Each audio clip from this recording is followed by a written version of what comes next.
welcome to our beautiful city of Davao City. Lula tayo ng multicab ngayon, biyaheng papuntang Maa daw to. Pero syempre galing tayong Bangkirohan Public Market. So hanggang Ateneo de Davao University lang tayo. Wala lang, no? Ano ba meron sa video na to? Gusto ko lang ipakita sa inyo ang lugar po namin. Kasi nga ay kami nagpapasalamat talaga mga taga Davao City. Dahil nga sa biniyayaan kami ng napakagandang lugar sa ano siya, situated siya sa lugar ng Pilipinas kung saan napakadalang ng bagyo dumaan.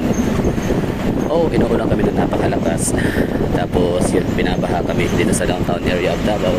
Dahil nga sa low-lying areas yung ano namin dito, city proper, and at the same time high tide, ganun, no? Low-lying areas, tapos high tide, and ano siya, no, parang streamway siya ng tubig mula sa kabundukan. For example, mayroong ulan sa bundok kahit hindi naman maulan dito sa downtown area. So sa mga mountainous areas ng Davao City, which is yan na yung distrito ng Marilog District, Baguio District, Tugbok District, Kalinan District.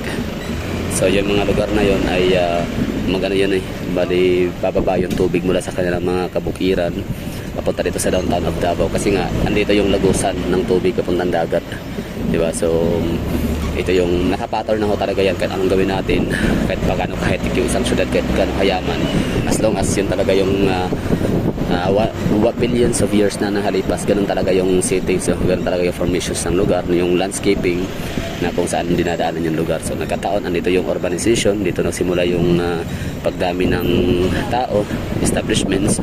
Kaya ito yung nagiging kumbaga ito na yun, no? Kapag may ulan baha sa bundok, talagang dadaan din dito sa Davao City sa floodway, no? May mga floodway tayo dito. Tapos yung hitsura pa ng ilog namin dito, yung ibig sabihin ang hitsura pa ng ilog, yung pattern is parang bituka ng manok, no? Parang pa letter S, no? Pasigsag ganun. Kaya kapag masyadong malakas yung buhos yung takbo, daloy ng tubig baha, no? Like malaki volume at biglaan ang pagbuhos ng maraming tubig ulan sa kabukiran, kabundukan, syempre mabilis ang daloy nun papuntang Kapatagan hanggang sa makamamit niya ang ocean, no? Yung pinaka open sea.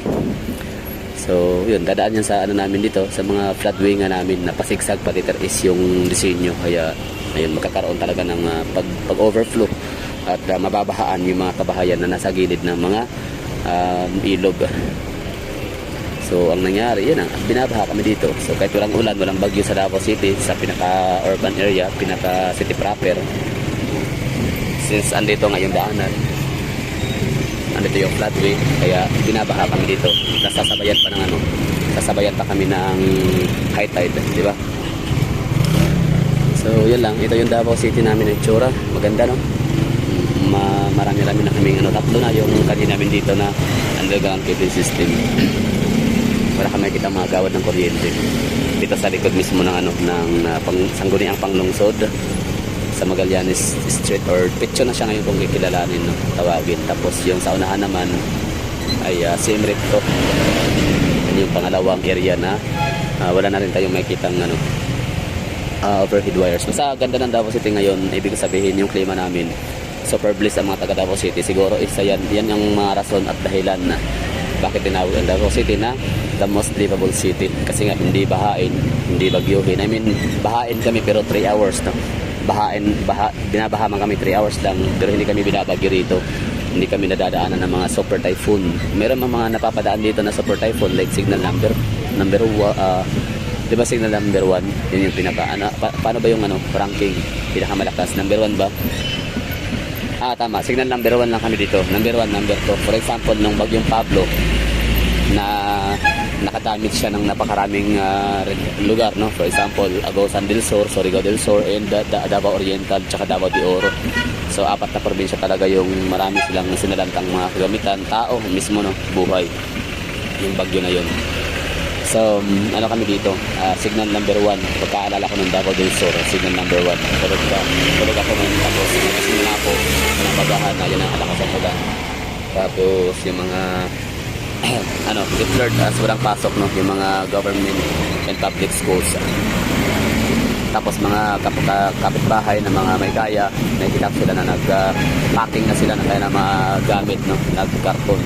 Nag-packing sila ka ng mga kagamitan, mga damit at pinamigay.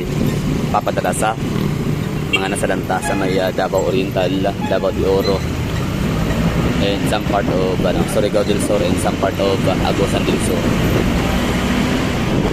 So, yun na yung pagkakataon na nabagyan ang Davao City, pero nga signal number 1 lang tayo sa epicenter. Ay, hindi pala epicenter, sa mata pala ng bagyo. So, napakaswerte namin dito na meron kaming ganyan na lugar sa Davao City. That's why siguro tinawag ang Davao City as Liverpool City, and life is here.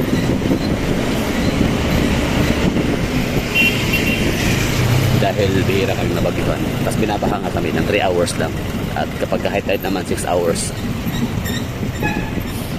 Diba? So nakakalungkot lang ang sa Cebu ngayon. Nasalanta sila, nabahaan, namatayan ng marami, nasiraan, napinsalaan. May napinsalang mga billions of properties. Tapos iniimbestigahan ng ICI, iniimbestigahan ng Administrasyong Marcos ay ang Davao City. Mga Duterte lang, no? So kahit saan pa man bahain, lindolin, bagyuhin, lahat-lahat, no? Ang investigasyon will goes to Davao pa rin always. Davao City lang talaga ang malakas. Davao City lang ang saka lang. Kasi wala nang ibang pinupuntirya. Tinatarget lagi ang Davao City. Duterte and Davaoenos. Ganun ang namin dito, klima. So, in fairness talaga. Sa taga Davao, swerte namin dito. Ang dami mga natutuwang mga Tagalog na yun dahil nga sa ang Kabisayaan ay dinindo nung nakaraang mga ilang linggo. Tapos ngayon binaha na naman. Binagyot, binaha. So yun, sabi ng mga komento ng mga Tagalog na malas daw talaga maging Bisaya. Well, Bisaya din naman ang Mindanao, pero so far okay naman kami dito.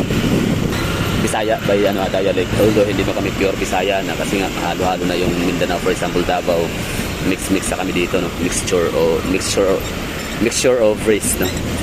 And ethnicity. Meron na kami salitang Cebuano, Hiligaynon, Waray, Tagalog, Pampangueño, Ilocano, marami, no? Basta mixed culture ng Davao City. Kaya Bisaya pa rin naman kami may tutoring, pero hindi na ganun ka pure kagaya sa Cebu Island. So yun, nakakalungkot lang na mga kabayan natin mismo sa kamay nilaan siyang pinakaon ng masaya, natuwa at nagmunyi na napapahamak ang mga kababayan nila sa Visayas. So, siyempre tayong mga Bisaya, di naman tayo din mag-wish ng ill sa kanila, no? Kung sasapit man yung the big one sa Manila at milyon ang mamatay, kasi yun ang predicted and expected yun na mamamatay talaga, hindi bababa sa 1 milyon. So hindi ako matutuwa dun, hindi ako magiging masaya, kasi ang madalas din naman kasing nasasagasaan sa mga ganyang trahedya at sa kuna, mga mahihirap lang naman, hindi naman yung mga buhaya. Siguro kung tabigwan pinakaunang mamatay yung Kongreso, lahat ubos, lalo yung mga pumirma sa impeachment ni Bibi Sara ba, siguro magpapalitsyon ako niyan kahit di ako nakain ng litsyon. Baboy, papakata ko ng baka, hindi, lang, manok lang pala, kasi naubos pagkamatay yung mga congressman dahil sa the big one. So yun na siguro, maraming thank you sa mga nanonood, and I have to say bye bye, and ingat po kayong lahat dyan mga taga Cebu. Laban lang, bangon ta mga higala.